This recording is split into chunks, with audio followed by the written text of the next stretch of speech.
Hi guys, welcome back to my channel. Today we're going to do a quick swatch and then a long draw with these brand new Caran watercolor pencils. They are the SupraColors. They are kind of similar to the Pablo pencils from what I've read, and since I enjoyed the Pablo pencils so much, I thought I would give the watercolor version of those pencils a try, and I was not disappointed. If you're new here, my name is Jen and this is JynDrawz. Welcome to my channel. I'm on an art journey, and if you would like to join me, please like, subscribe, and follow my channel. I'm testing out all kinds of materials, all kinds of supplies, learning to get back into drawing again and drawing various things. And if you like that kind of thing, I think you will enjoy my channel. First, we're going to do some swatching, and then I'm going to blend it out with some water on this swatch card.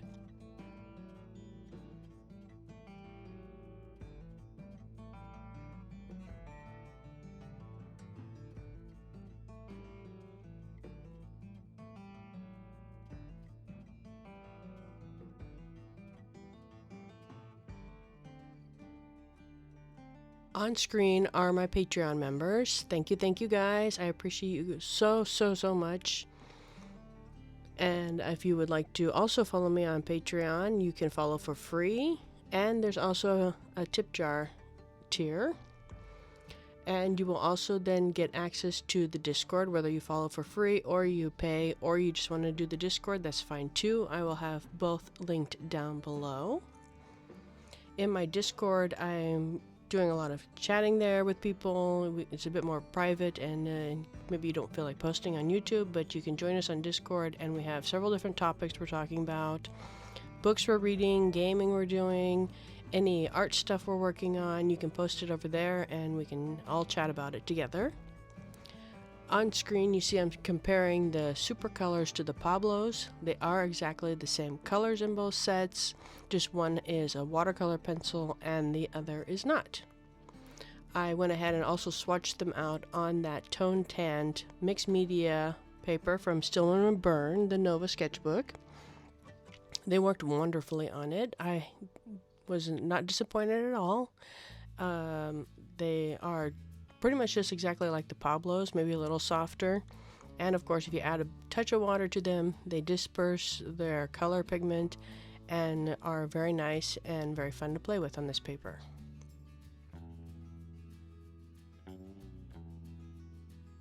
Thought I would use my Caran water brushes for the design that I was going to draw. I thought it would be fun to use the artwork on the front of the tin as inspiration, so that's what I'm doing. I first sketched everything out with the yellow colored pencil and filled in the sky a little bit with it really lightly. You see that I'm hardly using any pigment from the pencil, and I don't know if it's because it's in combination with the tone tan paper or that these are just that pigmented, but it turned out really awesome. I'm really happy with these, and I really want to do some more experimenting with these watercolor pencils. I have some cheaper watercolor pencils and I was never too ecstatic about those. I thought, this is not really my thing, but I thought, you know what, I'll give them a try again, and I would use a real brand name this time, and I have the Caran ones here, and I am very happy with them. It was a lot of fun sketching out this mountain scene, and it's not a realistic mountain scene, but as you saw with the artwork, it's not realistic in any way. It's just a kind of an artistic impression of a mountain scene, and I thought that'd be pretty fun to use these 12 pencils to recreate something based on that image. I really like the Caran water brushes. One is a big tip, one is a fine tip, and one is a felt tip. I only used the large brush tip on this artwork, and it was good enough. I could get enough water out, and I could disperse all the pigment very well on the paper. You just have a little button that you press, and it's more of a syringe cylinder fill. That is what distinguishes it from other water brushes, which is quite fun.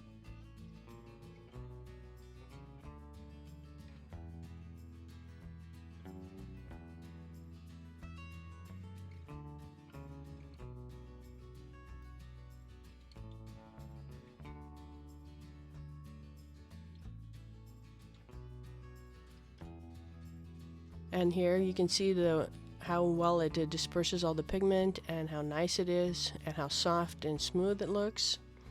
and that was just for the base layer. I add a couple more layers on top and blend it all out, and it was really fun working with this and using like pinks and reds on a mountain scene.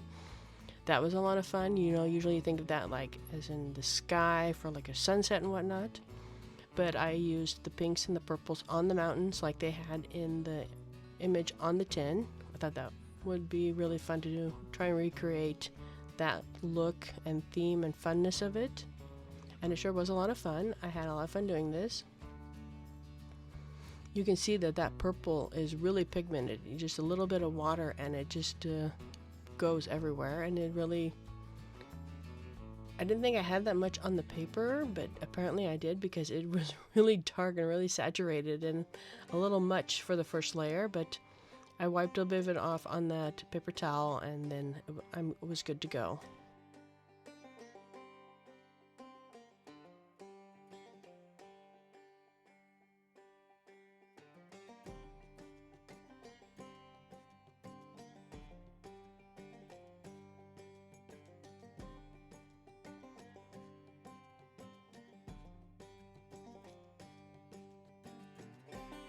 Next, I'm adding some of this like turquoise color to the mountain scene, and a green and a yellow to give some highlights and some depth, and to give that mountain ridge an edge there, so it looks like it's, you know, the dark side of the mountain where the sun isn't hitting it, and then you have this light green turquoisey color for where the sun is hitting it, and you have some splotches of yellow, and it was really quite fun to look at the reference image and think, okay, why did they use red there? Why did they use this turquoise? And I was like, okay, maybe they're like using this as like a depth thing where you have like the brighter colors where the sun is hitting and darker colors where the sun doesn't hit, but instead of using like shadows of like some like grays or purples only, they're using the reds and the yellows and lighter colors to give that inference of light hitting the mountain.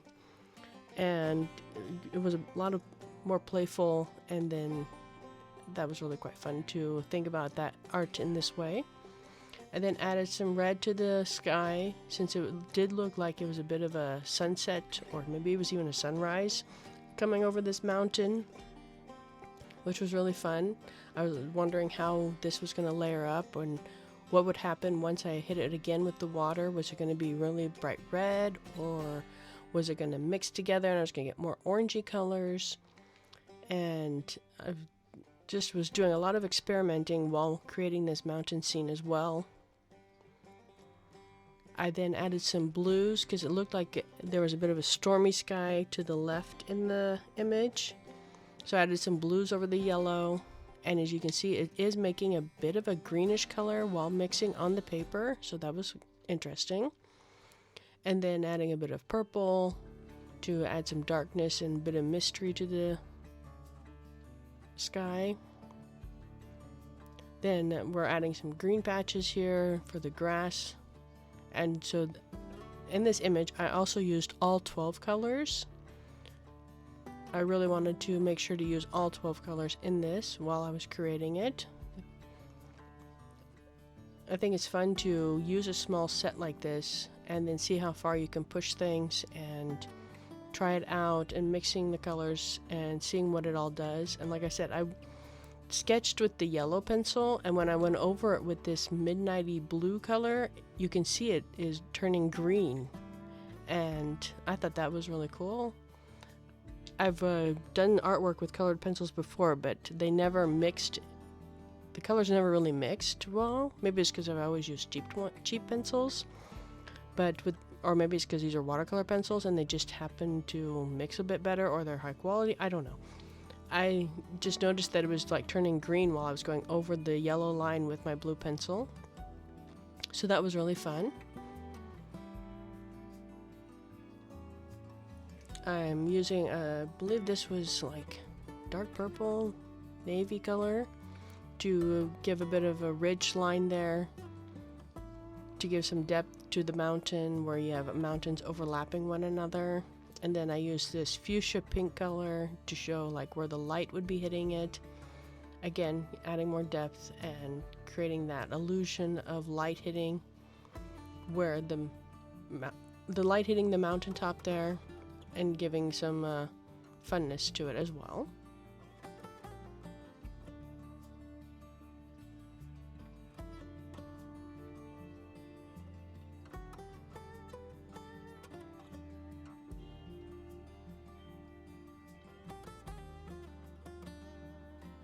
And because I was using tanned paper, I wanted to add some more lightness to the image, since I think their image was created on white paper. I then added some more yellow into it, and at the very end I do go in with the white pencil to add some highlights in and everything like that, and that worked out really, really well. I was pleasantly surprised with that. I'm now mixing that blue and purple to give that stormy, darkened sky look at the top, and it looks like a hot mess right now. But once it dries, I thought it was absolutely just perfect. I was glad I didn't keep fiddling with it, and I just let it dry, and I said, you know what, once it's dry, if I need to, I'll just add some more pencil, and I will go over it again and then mix it out some more. And I'm glad I did that, because you gotta trust the process. It'll all be fine. If it's not, it's fine too. And I then mixed in the reds and the yellows that I had to also, so there's like 2 layers in some spots in the skyline, which gives it some nice depth and colorfulness and playfulness. And I'm really loving these pencils on this paper.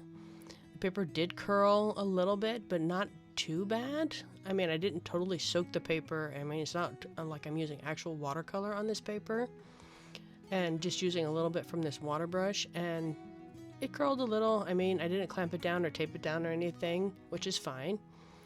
And it's yeah, I'm happy with it. I'm really happy with it. If you guys are enjoying this and are liking this color along and draw along with me, please don't forget to like, subscribe, and comment down below. That really helps get my videos pushed into the algorithm so that YouTube will recommend my videos to more people just like you. I know every YouTuber says this, but it really does help, and I would really appreciate it.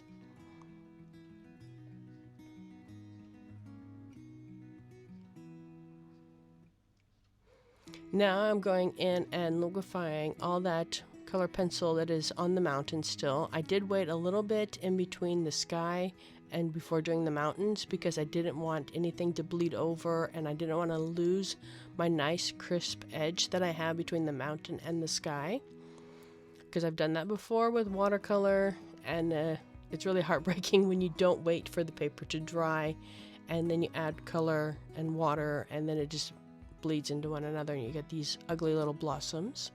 So I was patient, I waited, and it dried. And as you can see, that sky on the top left, how that all mixed together, and how it's that beautiful purple, green, blue gradient, and you got that red and the oranges and the yellows. Just chef's kiss. I love the sky. I love the sky. The mountain turned out really well too. You'll see that as it develops along. Again, you gotta trust the process. Trust the process. It'll all get there. It looks like a big hot mess, especially when it's wet and it's still drying, but everything's liquefying, and if you look at the sky, you know, okay, it's all gonna be okay. It's all gonna be okay. Really, really it is. It's really gonna be all okay. Just add some water, mix back and forth to get those colors blended between one another. Pull the colors along, clean off the brush tip when you're switching between a real dark color and a real light color so you don't create mud. That you can still do with these. So that's what I did. I just, like, you know, kept going, kept moving forward, and adding only little bits of water to liquefy that pencil and spread it out over the page.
Now I'm going in with the white watercolor pencil, adding in a real sharp, crisp highlight across the mountain top there, across the ridge where I want a bit more definition and a bit more where it's separating from the skyline. And because I'm using toned tan paper, I wanted a bit more whiteness so that it looks like there's a bit like of snow or something on the mountain, just to lighten up the mountain and give a bit more contrast between it and the skyline. The white pencil worked really well on this paper for white watercolor pencil. I was very happy with that. I didn't know how much I would actually be able to see of the white, because sometimes white pencils, they're hit and miss on how well they're going to perform, especially on toned tan paper. But this one worked out really well. I'm really happy with that. I like how it laid down, and then in a bit you will see me liquefying some of it to soften it a little here and there in some places, to give a bit more of a soft snow fluffy look to the mountain.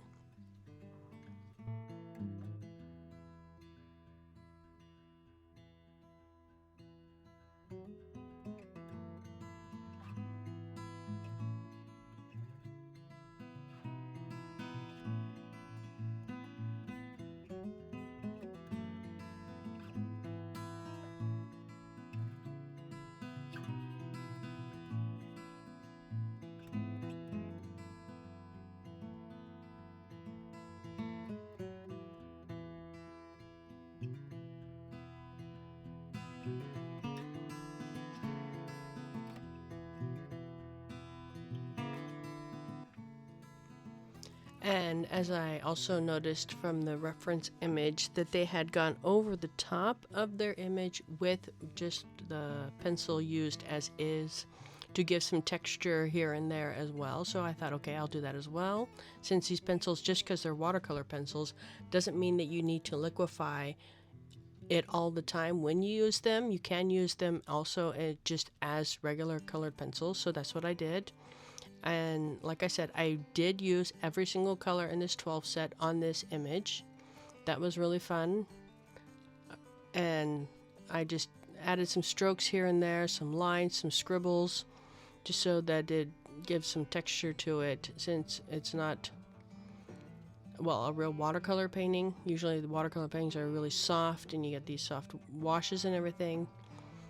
And I wanted to show that I had used pencil, so I just added some hard lines in there, some doodles, some scratches, overlapping the colors, orange on top of the yellow, or over the red, or some pink on top of that purple, and the dark blue on top of the green. Just adding some fun to the image as well.